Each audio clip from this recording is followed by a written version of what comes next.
Exalt him. Read that for me, son. Enter into his gates with thanksgiving and into his courts with praise. Be thankful to him and bless his name. Read that one more time. Enter into his gates with thanksgiving and into his courts with praise. Be thankful to him and bless his name. What is this right here, church?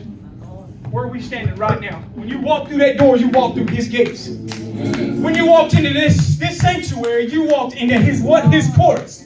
He didn't say come in here and be quiet. He said come in here and enter in with praise and with thanksgiving. See, I don't think everybody's getting it. This sister's getting it. She ain't stopped clapping yet. I don't think y'all are getting it. Sometimes you got to be loud in order for God to hear you.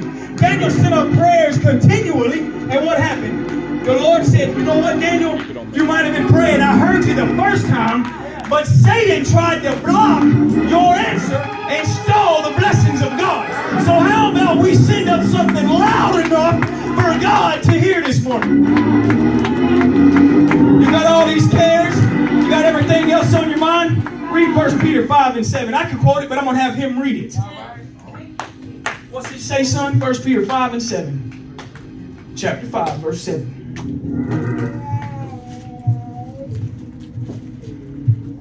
5 and 7. Listen to this. Y'all got all these problems in the world. Not just the problems at home, not just the trials and tribulations we're going through. Y'all see this young man right here? He going through something. How many of y'all know that? Y'all can't tell, can you? You know why? Because this young man right here, he been trying to hide it. He going through something within himself. Let me tell you something, Bubba. Hey, it don't matter. The Lord loves you. You know that, right? Don't matter what nobody else thinks, what nobody else got to say. The only thing that matters is how you feel and how God feels about you. You know that, right? Read that for me, son. Y'all got all these problems that y'all are worried about. Listen to what the word tells us. Casting all your care upon him, for he careth for you. How many of you got a friend that you call when you're struggling? How many of us got somebody that we lean on when something's going on? How many of us take the time to actually call on God? To lean on God? You know, my friend can only do so much for me. I can call my friend and I can say, you know what, this and this and this is going on. It might give me peace at a time. But only God can give me peace that's everlasting. If that ain't something worth praising about, if that ain't something worth thanking Him for, then ain't nothing is. Sister, come here for a second.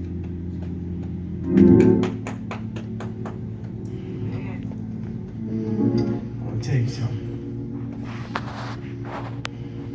This ain't something that's a secret from nobody, and it definitely ain't a secret from you. Listen to me.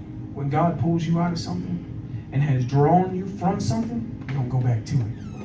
You hear me? When the Lord wants to save you from something, and He wants to help you from something, when He pulls you out of that fire, He don't mean for you to run right back into that fire. So when God sets you free of something, you accept that freedom and you keep on going. Because if God said He's going to set you free from it, but the moment He does, don't look back. When He sent Lot and his wife, and He told him to leave, Sarah turned back, and she looked back at where she came from, and she became a pillar of salt, because God tried to set them free from something, but she couldn't accept that freedom. The Lord said, accept that freedom. That's God said, accept that freedom and give Him praise for setting you free from it. How many of y'all want to praise God with me this morning? Can y'all be a little louder? Can we get a standing ovation and a yell for the Lord?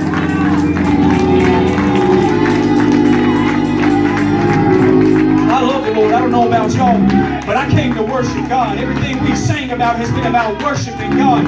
We sat down long enough that we sat down on this pew with our arms crossed and just sat here.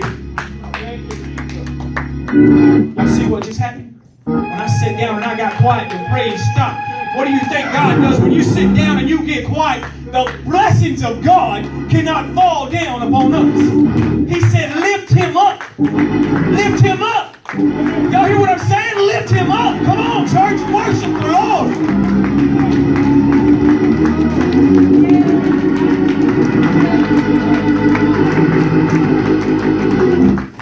going through something this morning?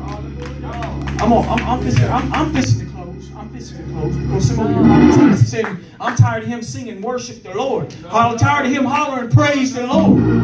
But if I don't holler loud enough, who's going to holler loud enough?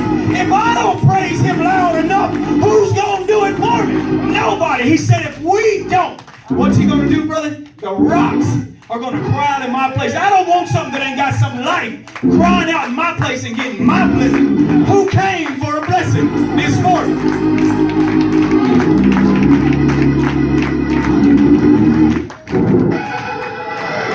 I'm not asking everybody to do this, but I'm asking those who are truly going through something right now in your life. And I don't want to have to ask you to come up here. I'm not going to. Those who are truly going through something and are going through a trial and tribulation, and you feel like there ain't no end in sight, would y'all come up here and gather hands for me? Who wants a change in this world? Who wants their problems to cease to exist?